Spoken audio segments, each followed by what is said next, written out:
इतना भव्य और अलौकिक राम मंदिर के दर्शन टेलीविजन चैनल पर करने के बाद हर कोई चाहेगा कि यहाँ आकर दर्शन करे। लेकिन आप में से कई लोगों के मन में सवाल उठ रहे होंगे कि आखिर यहाँ पहुँचे कैसे? क्या सिर्फ यहाँ पे राम मंदिर है कि राम मंदिर के अलावा भी कई सारी चीज़ें हैं जहाँ पे हम दर्शन कर सकते हैं, घूम सकते हैं? कुछ लोग ये कह रहे होंगे, हो सकता है आपके घर में जो बच्चे हैं, युवा हैं, वो कहें कि रुके कहाँ वहाँ पे, अच्छे होटल हैं कि नहीं है, वहाँ पहुँचे कैसे? ऐसे कई सारे सवाल आप लोगों के मन में उठ रहा होगा। तो आज हम आपको हर इन सवाल का जवाब देंगे और अगले आधे घंटे तक जाइएगा नहीं, क्योंकि इस शो को देखने के बाद आप अयोध्या की हर वो बारीक बातें जान सकेंगे जो एक पर्यटक श्रद्धालु होने के नाते आपका बेहद जानना जरूरी है। ये दावा इसलिए मैं कर रहा हूं क्योंकि हमारे साथ दो खास मेहमान जुड़े हुए हैं। इनमें से एक है राजेंद्र सोनी जी, जो कि बहुत ही वरिष्ठ पत्रकार रहे हुए हैं और अयोध्या के हर बदलते रंग को इन्होंने काफी करीब से महसूस किया। सर, आपका स्वागत हमारे शो में। और दूसरे से हमारे साथी हैं धनंजय वर्मा जी।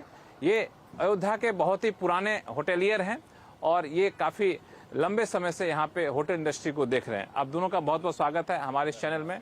शुरुआत सोनी साहब आपसे मैं करूंगा कि कोई अयोध्या आना चाहता है तो राम मंदिर तो भव्य हर कोई देख लिया, बाकी कौन कौन सी जगह आपसे मैं पूछूंगा, लेकिन राम मंदिर के बारे में थोड़ा सा मुझे ये बताइए कि राम मंदिर में अगर जाना चाहता है कोई तो क्या सुविधाएं? ये सवाल इसलिए पूछ रहा हूं आपसे क्योंकि आप राम मंदिर के जो ट्रस्ट हैं, जो प्रबंधन है, उनके साथ अलग अलग बैठकों में शामिल हुए हैं।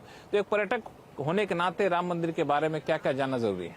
देखिए, कोई पर्यटक अगर अयोध्या आ रहा है और खास तौर से वो रामलला के मंदिर में दर्शन करना चाहता है तो उसके लिए सबसे पहली जानकारी चाहिए कि किस समय रामलला का दर्शन उपलब्ध होगा। वो है सुबह 7 से 12 और शाम को दूसरे पहर में 2 से 7 का समय है। इससे पहले 7 बजे के पहले एक आरती होती है जिसके लिए अलग से पास बनते हैं। वो निर्धारित संख्या है उसके अंदर, उसको पहले से पास बनवाया जाता है और उस सुबह 6:30 बजे की आरती में लोग शामिल होते हैं। इसी तरह से रात में 8 बजे भी एक आरती होती, जब सारे दर्शनार्थी चले जाते हैं तो एक आरती होती, उसके लिए भी पास बनता है, उसमें भी लोग जानते हैं। ये अभी वर्तमान समय में जो ये व्यवस्था चल रही है, लेकिन कल से जो रामलला की मूर्ति का प्राण प्रतिष्ठा हुआ उसके बाद जो भीड़ रही तो देर रात तक रामलला के दरबार को खोलना पड़ा। वो उस समय के हिसाब से फैसला लिया, लेकिन अब जो है नियमित तौर पर ये प्रावधान होगा। एक सवाल और आपसे पूछूंगा कि इस रामलला के दर्शन करने के लिए सबसे सटीक जगह क्या है, पहुंचने का रास्ता क्या है? देखिए, दर्शनार्थियों के लिए तो सीधा सीधा श्री राम जन्मभूमि पथ बना दिया गया है जो कि बिरला धर्मशाला के ठीक सामने से है और ये स्थान जो है जोड़ता है राम पथ को और राम पथ को जोड़ता है भक्ति पथ। तो भक्ति पथ से, धर्म पथ से होते हुए राम पथ और राम पथ से होते हुए श्री राम जन्मभूमि पथ से जाकर के दर्शन सुलभ होता है। तो ये चूंकि राम लला के लिए दर्शन की बात इन्होंने की और ये राम जन्मभूमि की बात इन्होंने की, राम जन्मभूमि के अलावा भी बहुत सारी चीजें यहाँ पर हैं। एक जो सबसे मशहूर है वो है कि बौद्ध धर्म के अनुयायियों के लिए भी यहाँ पे कई सारे स्थल हैं। हमें बताया कि आप भी इस सेगमेंट को बहुत अच्छे से जानते हैं। और रामलला के मंदिर के अलावा आपसे पूछूं कि बौद्ध जैन के लिए भी क्या क्या खास है? अयोध्या में एक जैन मंदिर भी है जहाँ जैन तीर्थयात्री आते रहते हैं। इसके अलावा बौद्ध के लिए यहाँ से थोड़ी दूर पर छपिया एक स्थान है जो बौद्ध क्या कहते हैं इसके लिए, जो बौद्ध धर्म को मानने वाले अनुयायी हैं उनके जो गुरु हुआ करते थे वो छपिया के ही मूल उनका आधार था। गुजरात के टूरिस्ट बहुत पहले से छपिया में आते रहते हैं और गुजरात भवन भी अयोध्या में बना हुआ है और गुजरातियों का बराबर आना जाना यहाँ रहता है। इनके अलावा रामलला के अलावा आपके हिसाब से और कौन कौन सी जगह, अगर हम थोड़ा सा धार्मिक आधार पर बांट दें तो हिंदू धर्म के अनुयायियों के लिए, लोगों के लिए कौन कौन सी जगह जो अयोध्या में घूमना चाहिए? देखिए, हिंदू धर्म के जो अनुयायी हैं उनके लिए रामलला के दर्शन के बाद बहुत सी चीजें हैं। अयोध्या धर्म की नगरी रही है, मंदिरों की नगरी रही है और अयोध्या में 5000 मंदिर हैं और अयोध्या की गलियां भी मंदिरों से गुलजार रहती हैं। अगर गलियों में ही पर्यटक जो है घूमने का प्रयास करेंगे तो उनको कदम कदम पर भजन कीर्तन और मंगलाचरण की आवाजें ये सब गूंजती हुई मिलेंगी। इसके अलावा अगर हम एक विशेष स्थान की बात करें तो इस समय हम लोग गुप्तार घाट पर हैं, जहां भगवान मर्यादा पुरुषोत्तम भगवान श्री राम ने जहां पर अपने तीनों अन्य भाइयों के साथ में जल समाधि ली थी। ये एक इस समय रमणीक पर्यटन स्थल के रूप में ये विकसित, गुप्ता घाट जहाँ हम लोग हैं। जी, जहां हम लोग इस समय मौजूद हैं। इसके अलावा अगर आप निकलेंगे तो एक है भरत कुंड। भरत कुंड में भगवान राम और भरत का मिलाप हुआ था जब वो वनवास से और लंका से विजय प्राप्त करके लौटे थे, और वहीं पर भरत जी ने 14 साल तक खड़ाऊं रख करके तपस्या करके भगवान राम की प्रतीक्षा की थी कि वे आए तो उन्हें उनका राजपाट सौंप दिया जाए। इसके अलावा जब वहां से आप चलेंगे तो सूर्यवंशी हैं, और सूर्य का एक मंदिर है जो सूर्य कुंड के नाम से मशहूर है। उस सूर्य कुंड मंदिर का भी बहुत ही विकास कर दिया गया है, उसका जीर्णोद्धार हुआ है। वहाँ पर बहुत से ऐसे पर्यटकों को आकर्षित करने के लिए और भी क्रियाएं हो रही हैं। तो उसके अलावा सूर्य कुंड के अलावा फिर है दशरथ समाधि। दशरथ समाधि का इस समय जीर्णोद्धार हो रहा है। दशरथ समाधि के बारे में काफी कुछ सुना है मैंने। हाँ, दशरथ समाधि जो दशरथ जी को जहाँ समाधि ली थी, और वहाँ उनका एक अच्छा स्थल बना हुआ है। इसके अलावा फिर यहाँ से 15 किलोमीटर की दूर पर ही पुत्रेष्टि यज्ञ किया था महाराजा जनक ने। वो स्थान अपने आप में बहुत ही चर्चित है, और वहाँ से 84 कोस की परिक्रमा हर वर्ष निकलती है, जो 84 कोस पूरी करने के बाद वहीं पर संपन्न होती है। आपने अभी एक और सवाल किया था जैन और बौद्ध का, तो जैनियों का और बौद्ध का बहुत गहरा नाता है। इस पे मैं जैन और बौद्ध के बारे में आपके पास आऊंगा, लेकिन सबसे पहले यहाँ थोड़ा सा इस मामले को और आगे बढ़ाऊं कि जो चूंकि राम लला के दर्शन करने लोग ज्यादा संख्या में आएंगे, तो लोगों के मन में उठ रहा हो कि अयोध्या तो पहले बड़ा ही छोटा सा शहर था, तो वहाँ रहने के क्या क्या इंतजाम हैं, क्या इंतजाम उतने पुख्ता हैं क्या, कि इस पे मैं बात करता हूँ इनसे। सर, अयोध्या में अगर कहें कि जो बाहर के लोग आ रहे हैं, इतने सारे तीर्थ स्थल हैं जैसा जिनका जिक्र सोनी साहब ने किया, तो रहना चाहें तो रहने का क्या इंतजाम है यहाँ पर? अयोध्या में मंदिरों में भी पहले शुरुआत में होटल से करूं, उसके बाद हाँ। होटल अभी पुराने बड़े होटल 10-12 अयोध्या में, उसके अतिरिक्त छोटे छोटे बहुत से होटल हैं, और होम स्टे के नाम पे गवर्नमेंट ने अभी बहुत से छोटे छोटे घरों को 2-2, 4-4, 5-5 कमरों के लाइसेंस दिए हैं। इसकी संख्या 1000 से ऊपर हो गई है। उस हिसाब से लगभग 20,000 कमरे हमें लगता है अयोध्या में अच्छा, पूरे अयोध्या में 20,000 कमरे।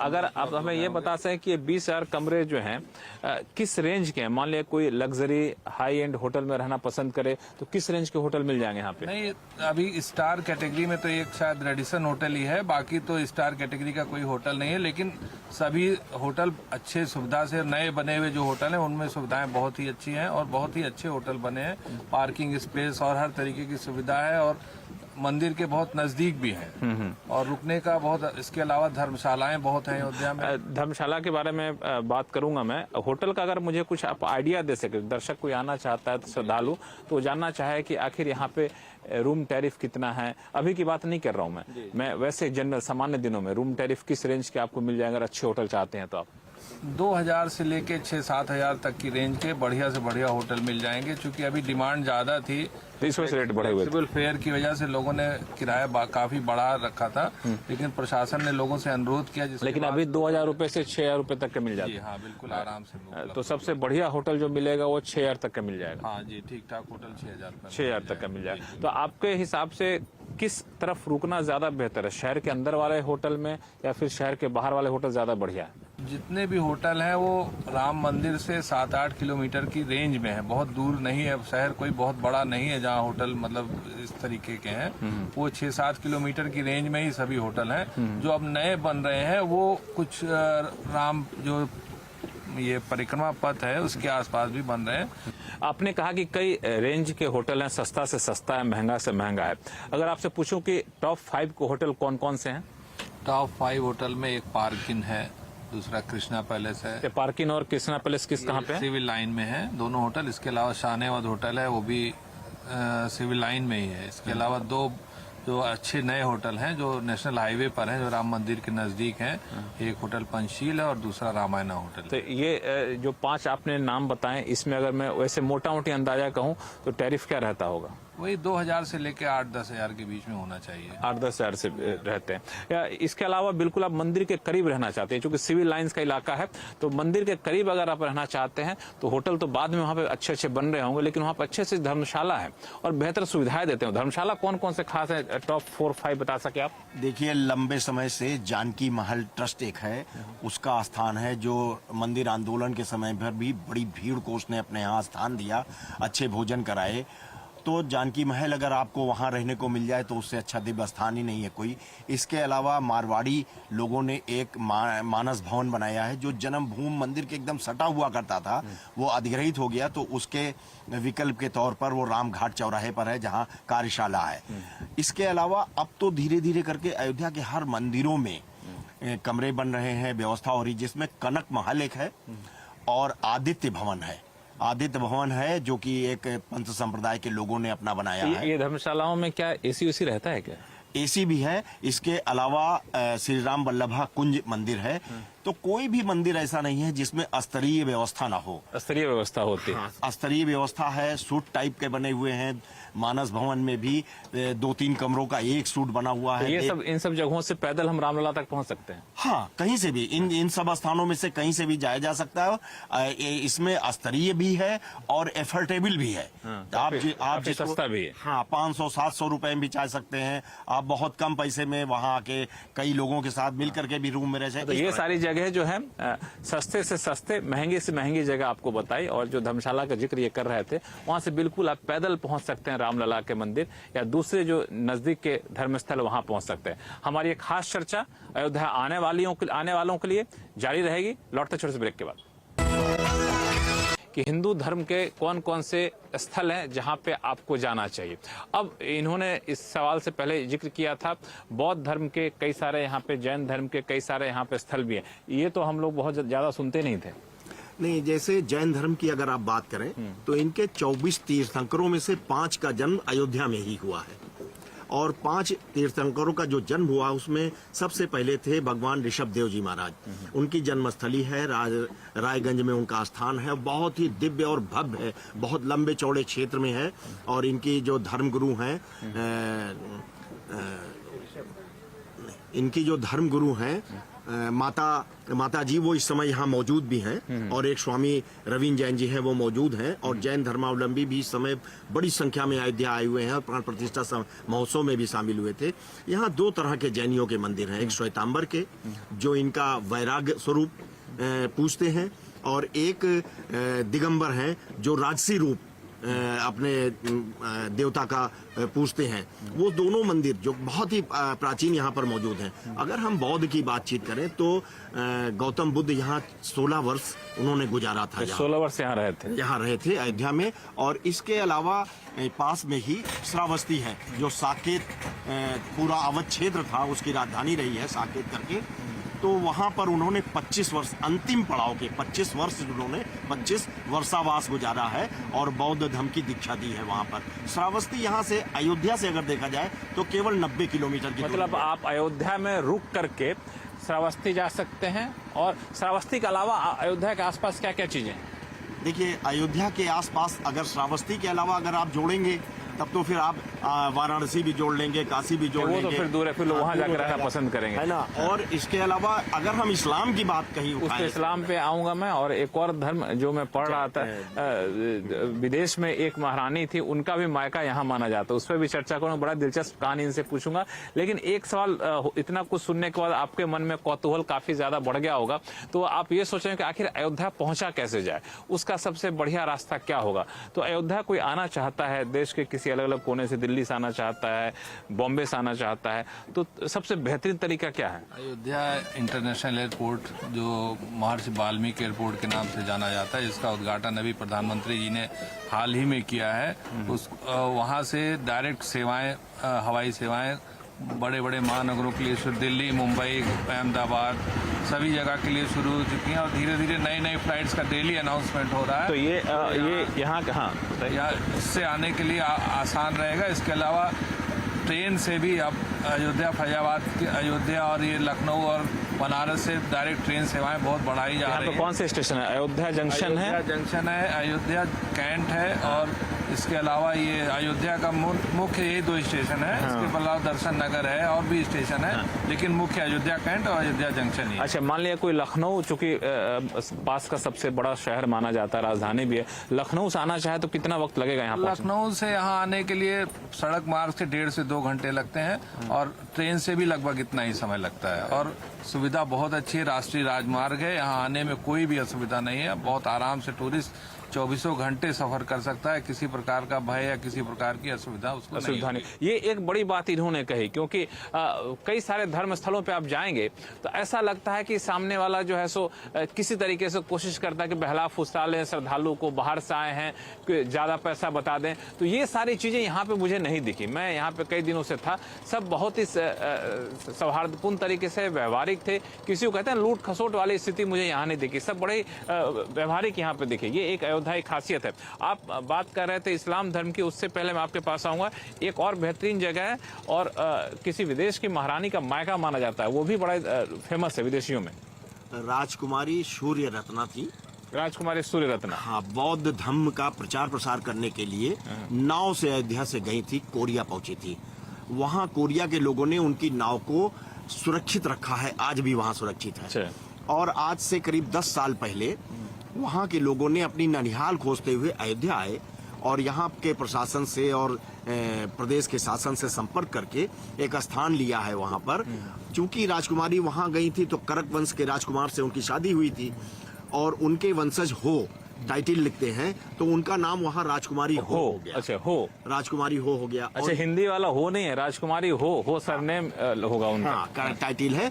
तो यहाँ पर राजकुमारी हो के नाम से एक पार्क जो शासन प्रशासन से प्राप्त हुआ यहाँ विकसित किया गया है उनके स्मारक में। और उनके स्मारक में राम की पैड़ी पर भी एक पट्टिका लगाई गई है। अच्छा। जो जानते हैं, जो समझते हैं इसको, जो बाहर से आने वाले पर्यटक इसकी जानकारी रखते हैं, वो उसके दर्शन करते हैं, देखते हैं, समझते हैं। हालांकि रामलला के आसपास जो मंदिर है उनके बारे में काफी कुछ सुना है मैंने।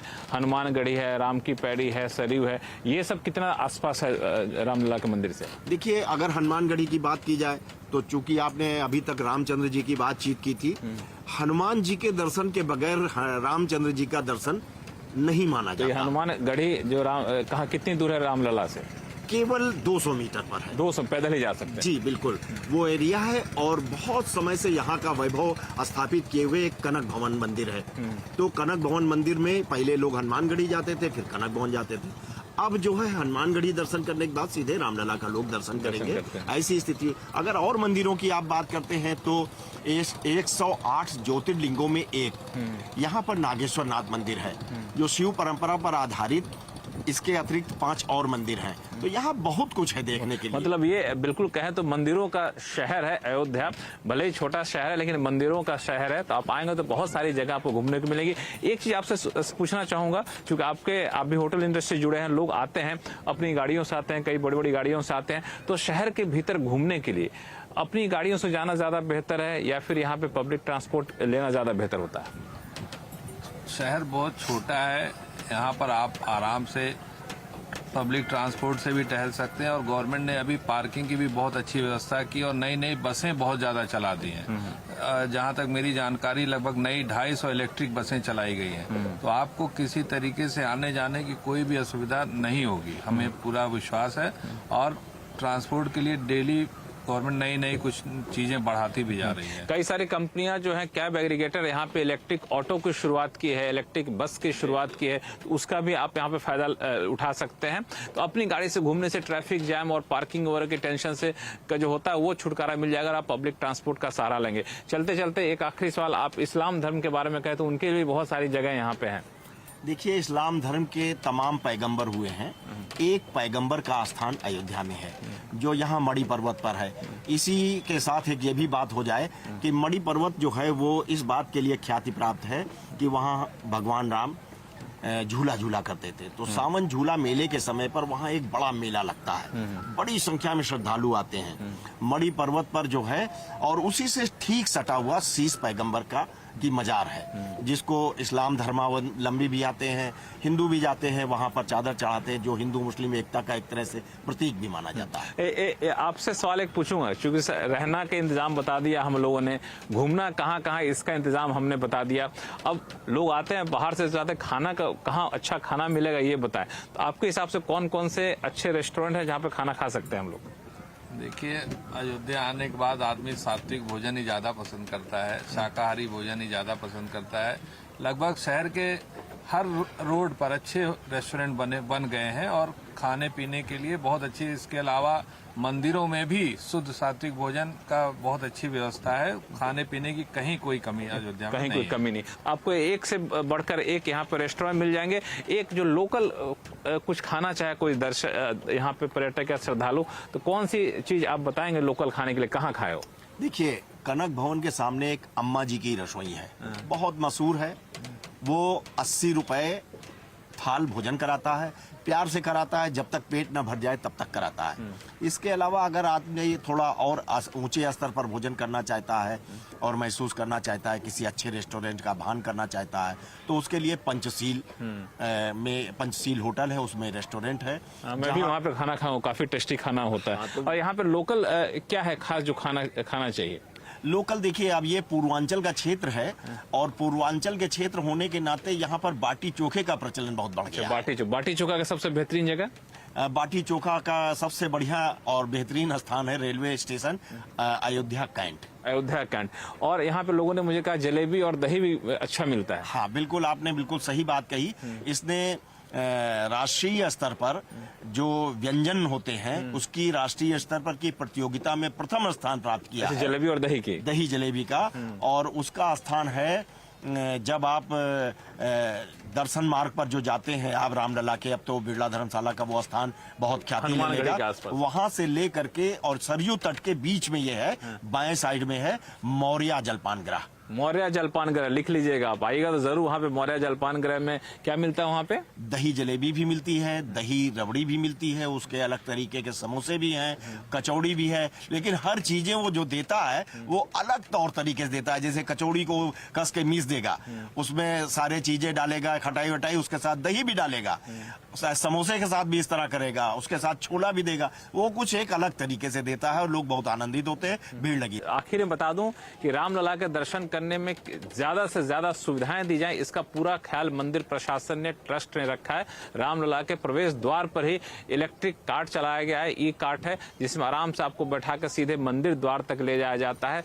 और इतना ही नहीं, वहां पर मुफ्त व्हील चेयर सुविधा की गई है, आरती के पास की सुविधा की गई है, और यहाँ पे जो है सो बाकी हर वो जरूरत का ख्याल रखा गया है जो एक श्रद्धालु जो बाहर से आते हैं उनके लिए जो होना चाहिए। और इसलिए आप जब भी अयोध्या आने का मन बनाए तो इस शो को तो अभी देख ही रहे हैं, बाद में इसको वीडियो को दोबारा से देखिएगा। उम्मीद करता हूं कि आपको बहुत ज्यादा पसंद आएगा।